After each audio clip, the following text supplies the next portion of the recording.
और आइए अब जल्दी से बात करेंगे मिडिल ईस्ट के अंदर जो इस वक्त हालात बने हुए हैं उनको लेकर। भारत से करीब 3000 किलोमीटर दूर ईरान में चल रही जंग की तपिश का असर अब भारत के किचन और उन होटल्स और साथ ही रेस्टोरेंट्स में भी महसूस किया जा रहा है जो कमर्शियल एलपीजी सिलेंडर पर बहुत ज्यादा निर्भर हैं। ईरान जंग और हॉर्मुज स्ट्रेट के बंद होने से एलपीजी कुकिंग गैस की कमी हो गई है। हॉर्मुज स्ट्रेट दुनिया भर में एनर्जी का एक बड़ा जरिया है और इसीलिए अगर जंग कुछ दिन और चली तो इसकी तपिश तो यहां पर नजर आएगी ही। फिलहाल इसका इतना असर नहीं नजर आ रहा है, लेकिन असर से ज्यादा लोगों में पैनिक देखा जा रहा है। इस पैनिक से बचने के लिए क्या करें उसकी बात हम करने वाले हैं, लेकिन उससे पहले ये बात की जाए आपको इस पैनिक के पीछे की वजह क्या है, क्यों ये पैनिक हो रहा है, ये जरूर जानना चाहिए। दरअसल इस जंग का असर हमारी किचन पर पड़ेगा, लेकिन तब जब ये जंग लंबी चलेगी। फिलहाल जंग से भारत में कोई इंपैक्ट नहीं है, लेकिन जंग के असर से बचने के लिए सरकार ने तैयारी जरूर शुरू कर दी है। बड़े शहरों पर इसका असर हालांकि पड़ना जरूर शुरू हुआ है। अब कैसे इसका असर पड़ेगा, कहां कहां पर इसका असर पड़ सकता है, आपके लिए समझना बहुत ज्यादा जरूरी है। इस स्क्रीन पर हम आपको दिखा रहे हैं होटल्स और रेस्टोरेंट्स के अंदर किचन बंद हो रहे हैं। देखिए, बेंगलुरु की बात करें, मुंबई की बात करें, चेन्नई है, जयपुर है, कोलकाता है, लखनऊ के रेस्टोरेंट्स हैं और होटल्स हैं जिनमें किचन बंद हो रहे हैं। ये संकट अभी और ज्यादा महसूस भी किया जा रहा है। मुंबई में हालांकि ये संकट ज्यादा है।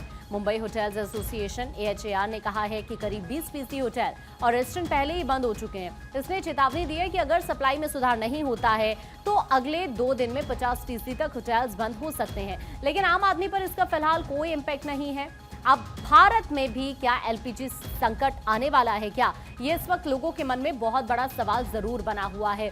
लेकिन इस संकट के पीछे कड़वी सच्चाई भी है, वो सच्चाई आपको जरूर जाननी चाहिए। आइए आपको जल्दी से बताते हैं। देखिए, भारत अपनी घरेलू एलपीजी जरूरत का 60% से ज्यादा इंपोर्ट करता है और इनमें से करीब 85 से 90% इंपोर्ट हॉर्मुज स्ट्रेट से होकर गुजरता है, जिससे सप्लाई कमजोर हो जाती है। भारत हर साल करीब 31 मिलियन टन एलपीजी इस्तेमाल करता है। इसमें से 87% घरेलू सेक्टर में घरों के लिए इस्तेमाल होता है, जबकि बाकी हिस्सा होटल्स और रेस्टोरेंट्स में यहां पर जाता है। कमर्शियल एलपीजी सिलेंडर की अचानक किल्लत होने से होटल रेस्टोरेंट उद्योग में चिंता जरूर बढ़ गई है। इसके बाद पेट्रोलियम मंत्रालय ने आपूर्ति से जुड़ी समस्या के लिए बाकायदा एक समिति गठित की है। ये समिति शहरों में कमर्शियल एलपीजी सिलेंडर की कमी की शिकायत की समीक्षा करेगी। होटल रेस्टोरेंट की वास्तविक जरूरत के अनुसार गैस मुहैया कराई जाएगी। पेट्रोलियम मंत्रालय ने कहा है कि आपूर्ति में कोई दिक्कत नहीं है, परिवारों की सभी जरूरतों को भी पूरा किया जा रहा है। सरकार ने आम आदमी को गैस सिलेंडर को लेकर परेशानी ना हो, इसीलिए जरूरी कदम भी उठाए हैं। क्या कदम उठाए हैं इसकी बात करेंगे, लेकिन जनता क्यों पैनिक में है पहले ये आपको सुनना चाहिए। कल भी आए थे और ये लोग बोल रहे हैं 12 के बाद टंकी नहीं मिलेगी। कल भी आए, भगा दिया कल हमको। दिक्कत आ रहा है सर, अपने काम छोड़ छोड़ के आ रहे हैं, लाइन में लग रहे हैं, 2-2 घंटे लग रहे हैं, इसके बाद भी सिलेंडर नहीं मिल पा रहा है। अभी ये कंपनी की तरफ से 25 दिन का गैप कर दिया है, तो 25 दिन बाद ही बुकिंग आएगी। अब कोयले की भट्टी बनवाएंगे, हम बन रही है, उसी में चाय बनाएंगे। कमर्शियल सिलेंडर नहीं मिल रहे इस समय, सिलेंडर कोई भी नहीं मिल रहे हैं। लास्ट सिलेंडर मेरे पास बस, मैं कल से ऑफ हो जाए, कल से भी बनाना है। सिलेंडर खत्म हो जाए, चाय नहीं मिला, खाना नहीं मिला, गैस वाले कह रहे सब्सिडी कराओ तो गैस देंगे, नहीं देंगे। 1500 रुपए की ब्लैक में सिलेंडर वाले बेच रहे हैं। बार बार फोन आ रहा, गैस वाले कह रहे सब्सिडी नहीं करा इसलिए गैस नहीं मिलेगी। ये बड़ी गंभीरता का मुद्दा है ये, और सरकार को इनको जो है बड़ी गंभीरता से लेना चाहिए। नहीं, आम लोग जो हैं, जो दुकानदार हैं, रेवड़ी वाले हैं, ये सब परेशान हो जाएंगे। गवर्नमेंट से हमारा यही निवेदन है कि जो ये समस्याएं हैं, ये छोटी समस्याएं नहीं हैं, बहुत बड़ी समस्याएं हैं। चाहे रोजगारी हो, चाहे कमर्शियल हो, चाहे घरेलू गैस सिलेंडर हो, चाहे और भी समस्याएं हो, सरकार को बड़ी गंभीरता से लेना चाहिए और इस पर कड़ी कार्रवाई करनी चाहिए। 1 हफ्ता हो गया, 1 हफ्ता से गैस मिल ही नहीं रहा है, कभी नंबर नहीं लगता है, कभी कुछ नहीं है। KYC भी हुआ है, नंबर लग ही नहीं रहा है बिल्कुल, और गैस भी नहीं आ रहा है, मिल भी नहीं रहा है।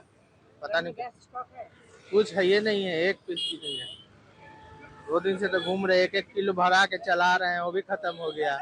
मेरे घर में शादी है और गैस लेने आए हैं, वेंडर बोल रहे हैं कि बिना OTP क्या नहीं देंगे, फैमिली बुकिंग नहीं हो रहा।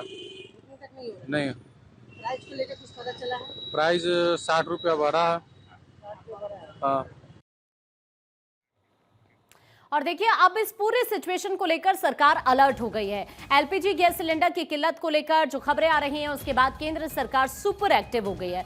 सरकार ने घरेलू गैस उपभोक्ताओं को प्राथमिकता देने के साथ कई कड़े कदम भी उठाए हैं जिससे राहत मिल सकती है। मिडिल ईस्ट संकट के बीच सरकार ने कालाबाजारी और जमाखोरी रोकने के लिए कड़े कदम उठाए हैं और एस्मा लागू कर दिया है। सरकार ने आम एलपीजी सिलेंडर धारकों से कहा है कि वो घबराएं नहीं और सभी को पर्याप्त गैस आपूर्ति के लिए ठोस इंतजाम किए गए हैं। कमर्शियल गैस सिलेंडर्स की आपूर्ति पर सुचारू बनाए रखने के लिए होटल रेस्टोरेंट एसोसिएशन और अन्य पक्षधारकों से बात की जा रही है।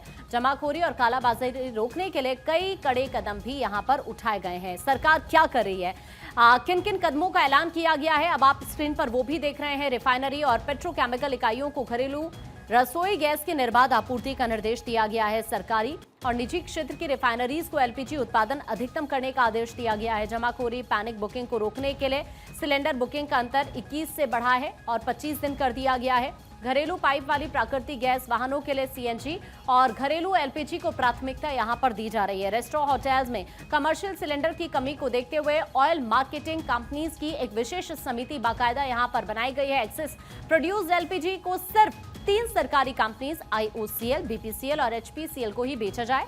सरकार ने यह भी जरूरी कर दिया है, लेकिन फिर भी लोगों में अभी टेंशन बनी हुई है। आम जनता में सिलेंडर को लेकर बहुत ही ज्यादा जो इस वक्त स्थिति बनी हुई है उसको लेकर जरूर थोड़ा इससे टेंशन लोगों में है। सरकार हालांकि क्लियर कर चुकी है कि कोई टेंशन नहीं है, लेकिन फिर भी लोग टेंशन ले रहे हैं। इसीलिए हमारी आप सभी से रिक्वेस्ट है कि आप बिल्कुल भी अफवाहों पर ध्यान न दें।